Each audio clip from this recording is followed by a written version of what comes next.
근본은 내가 청소를 얼마나 했다, 경험이 많다가 아니라 일거리를 지속적으로 따낼 수 있는 모객 능력이 중요하다는 거예요. 결국엔 경제가 아무리 어렵다고 하더라도 이렇게 돈 벌 수 있는 시장들은 아직 많이 있습니다. 나 10년 일했어, 20년 일했다. 결국엔 그런 사람들도 신생업체가 치고 올라오면 그 신생업체한테 하청받아요.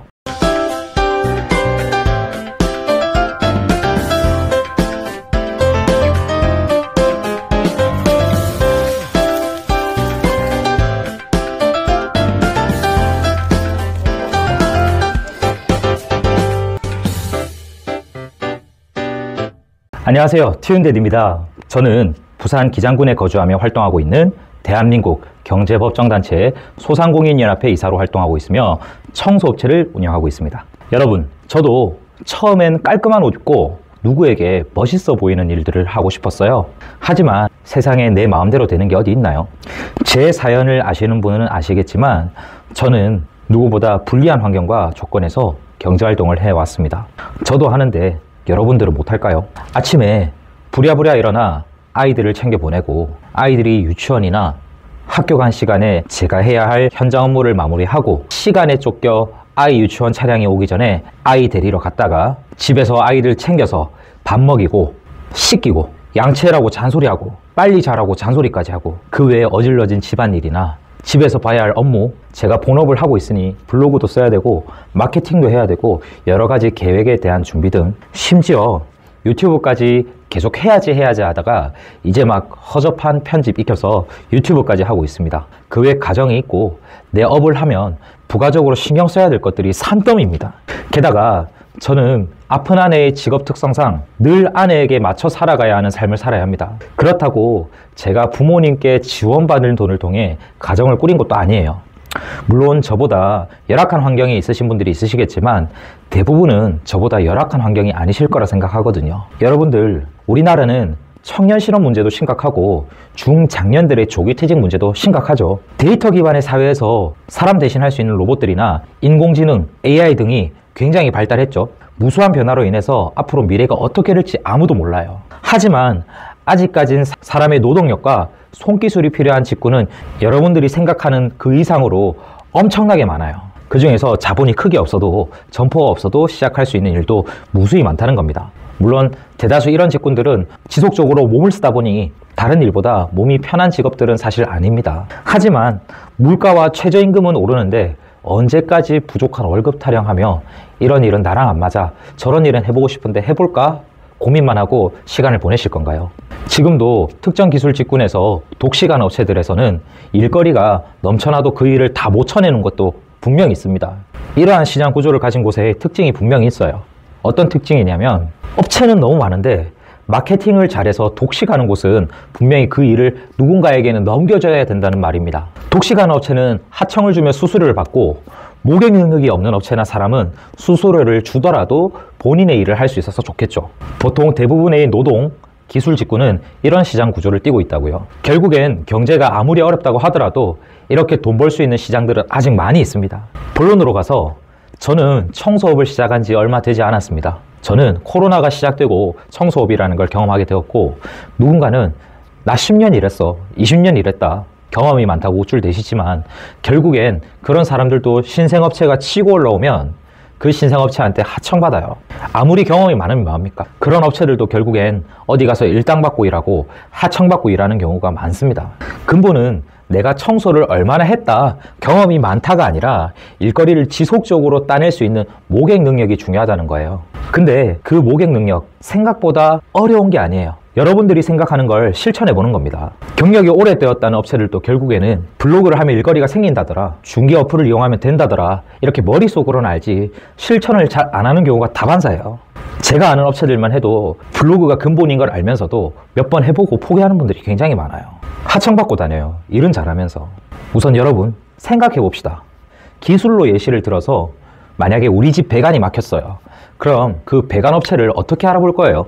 대부분은 네이버 포털을 굉장히 많이 사용하죠. 대구 배관업체 또는 배구, 하수구 뚫는 업체, 설비업체 등으로 검색하셔서 찾지 않으실 건가요? 청소를 찾더라도 예를 들어 광주 입주 청소 또는 광주 사무실 바닥 청소 등으로 검색 안 하시겠어요? 본질은 그렇다는 거예요. 사람들은 검색을 합니다.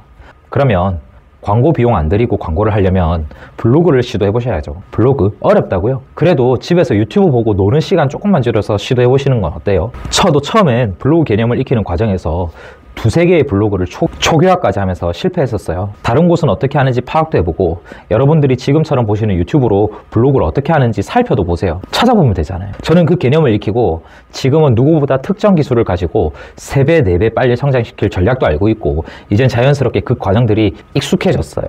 블로그를 쓰려면 내가 일한 현장에 대한 자료가 많아야 되니까 어렵다고요? 그 전에 일거리가 있어야 된다고요? 다시 얘기합니다. 내가 차후에 블로그를 쓸 자료를 만들기 위해 일거리를 창출하고 싶으시다면 당근마켓, 비즈 프로필을 만들어서 다른 업체들은 어떻게 내 지역 주변을 알리고 있는지 어떤 이벤트를 하는지 한번 살펴보세요. 그리고 숨은 고수, 숨고 있잖아요. 숨고 특징이 뭐예요? 고객 입장에서 업체를 입맛대로 고르면서 가격적인 면에서 갑이 되어서 고를 수 있는 거잖아요. 그럼 그 특징을 활용해서 일거리를 따보세요. 어렵다고요? 그럼 숨고에서 깊숙이 들어가 보면 열심히 숨고로 활동하고 있는 업체들이 있다고요. 그 업체들이 프로필이 어떻게 구성이 되었는지 한번 살펴보세요. 추워서 다시 옷을 입고 왔어요. 그 업체들을 살펴보고 활용해 보면 됩니다. 근데 캐시 10,000원 쓰시는 게 아깝다고요? 캐시 10,000원을 썼는데 일거리가 안 따지면 돈 아까운 거라고요? 한 번만 해보고 어떻게 알아요? 사람들은 열심히 하려는 선량한 사람을 보면 돕고 싶은 게 기본 마음이거든요. 내 숨고에 내 당근에 후기가 없더라도 이제 숨고를 시작합니다. 이제 당근을 시작합니다. 하지만 후회 없도록 정말 열심히 하겠습니다. 숨고면 처음에는 가격을 조금 낮춰서라도 일을 잡거나 당근마켓으로 무료 이벤트라도 한번 해보세요. 당근마켓을 가면 무료로 배포할 수 있는 쿠폰도 만들 수 있어요. 그리고 설령 그 10,000원 한 장 썼는데도 안 되면 술 한 잔 싼 거 드시고 밥 한 끼 싼 거 드시면 됩니다. 내 기술에 대한 것을 마케팅을 하는데 돈 10,000원 아깝지 않잖아요. 그 외에도 일거리를 따낼 방법들은 많습니다. 여러분, 첫 3개월은 내가 작은 손해를 보더라도 이것저것 시도를 해봐야 돼요. 시간도 써보고 돈도 써봐야 그게 차츰차츰 내 일거리가 되고 그게 후기가 되고 자료가 됩니다. 나아가서는 기회도 옵니다. 저는 다양한 청소를 해보다가 제 환경에 적합하다고 생각한 카테고리가 유리창 청소라고 생각을 해서 유리창을 메인으로 두고 있습니다. 유리창을 메인으로 하나 더 상호를 만들어서 파야겠다라고 생각을 하고 자료를 만들어 나가고 불과 2달 차에 공동구매 문의가 온 거예요. 그 공동구매를 놓치기가 싫어서 주말에 아이들 밥 차려놓고 당장 문의한 분께 달려갔었어요. 달려가서 잘 몰라도 신뢰부터 주려고 애썼었어요. 그 당시에는 그 부분에 대해서 어떻게 해야 될지도 잘 모르겠고 어렵고 했지만 최선을 다해서 설명을 드렸더니 결국엔 제가 선정이 됐었어요. 처음엔 내가 잘 모르더라도 그냥 깨져 보자는 생각으로 시도했고 그렇게 맞이했던 첫 고객에게 죄송하다는 말을 계속 연신 내뱉으면서 이거 무료로 해드릴 테니까 내일은 꼭 해결해 드릴게요 라는 식으로 집에 가서 다시 연구해보고 다시 가서 다른 방법으로 해보고 하다 보니까 제 기술이 되더라고요. 그렇게 후기가 좋아져서 일거리가 계속 늘어났고 그 자료들을 바탕으로 다양한 키워드와 자료를 만들고 후기를 만들어서 3개월 만에 블로그 전체에 2천만 개 블로그 차트 중에 상위 1% 내로 들어왔고 거기서 조금만 더 열심히 해서 2개월을 더 채우니 0.1% 정도에 들었었어요. 그때부터 다양한 일거리들이 계속 들어와요. 근데 이것이 유리창 청소뿐만이 아니라 다른 업체와 기술을 활용해서라도 그렇게 활용하고 있고 이젠 이 방법이 저한테 익숙해졌어요. 근본을 알고 나니까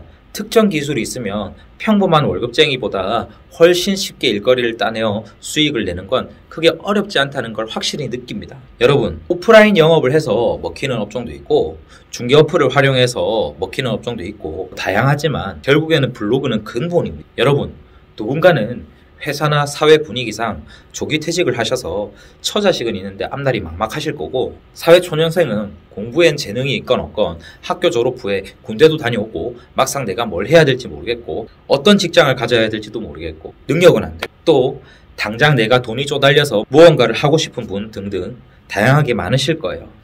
여러분, 사회적으로는 불경기가 많습니다. 하지만 알고 보면 일손이 부족해서 사람 구하는 곳도 많아요. 근데 정작 내가 안 해본 일이니까 저런 일은 나랑 안 맞아 라고 생각하실 수 있는데 저 역시 제가 청소를 하게 될지 꿈에도 몰랐어요. 절박한 상황이 오니까 이것저것 닥치고 하다 보니 누구나 할 수 있고 기회는 많다는 걸 느껴요. 여러분, 어떤 업체는 모객 능력이 없고 어떤 업체는 열심히 노력해서 시작한 지 반년도 채 안 돼서 순수 월천 버는 곳 많습니다. 그만큼 모든 곳들이 월천을 벌 수 있는 시장 구조는 안 나오겠죠. 하지만 그 와중에도 똑같이 흘러가는 시간대로 지내는 업체가 많다는 거예요. 여러분들 그냥 답답하면 해보세요. 어렵지 않습니다. 당장 구직 사이트나 어플 켜서 다양한 일 접해보시거나 청소가 하고 싶으면 대표적으로 네이버 카페에 청소 동호회가 있습니다. 들어가셔서 일 해보고 싶다고 진정성 있게 한번 써보세요. 그런 분들 많아요. 저도 그랬었고. 혹시 압니까? 해보고 내 인생이 어떻게 바뀔지 모르는데, 물론 더 좋은 일거리나 더 좋은 기회가 있을 수 있겠죠. 하지만 생각만 하지 마시고 움직여보세요. 무언가 길이 있을 거라고요. 정리하자면 현장 기술직은 정말 다양한 카테고리들이 존재해요. 어떤 기술이든 쉽게 습득되는 것도 있고 어렵게 습득되는 것도 있어요. 근데 막상 보면 누구나 할 수 있는 것들이 정말 많아요. 경험해보시고 내가 어느 정도 숙달했다 싶으시면 맘카페 입점 홍보를 하든 숨고를 해보든 당근마켓을 해보든 블로그를 해보든 아니면 오프라인으로 뛰어보시던 그 분야에 일거리가 많은 업체 사장님께 잘 보여서 하청을 지속적으로 받아보세요. 그렇게 자료가 쌓아 나가집니다. 그게 기본 루틴이에요. 여러분 어려우시겠지만 생각만 하지 마시고 한번 도전해보세요. 저 같은 사람도 합니다.